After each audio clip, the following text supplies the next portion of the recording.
Good evening. Thank you for joining us tonight.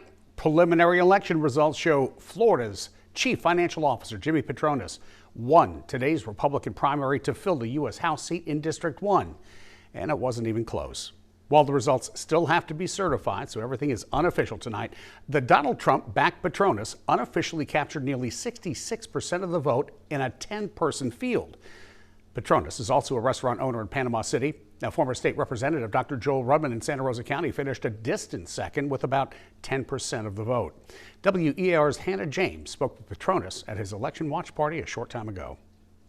The polls closed Tuesday night at 7 o'clock, and by 7:08, the Associated Press had called this race for Florida's 1st congressional district Jimmy Patronis, the Trump-endorsed Republican candidate, securing that ticket, leading him into the April election. I want to be the tip of the spear to make a difference in Washington, D.C. that is so needed. During his victory speech, Patronis said Florida is in the best fiscal state it has ever been in, and he wants to take that train of thought to Washington, D.C. He also highlights the importance of working with President Trump in continuing to secure the border.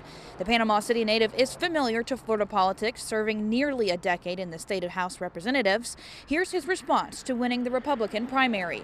You know, I'm humbled beyond words.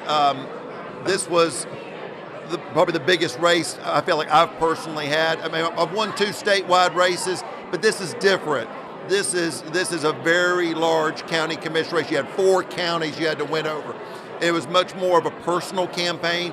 I had to earn the trust of the voters, and it was much more than running TV ads. You had to get out, you had to touch them, you had to let them know who you were, and I'm just humbled by the show of support today. Patronis tipped his hat to the other Republican candidates he defeated Tuesday. He will now take on Gay Valamont in the election on April 1st.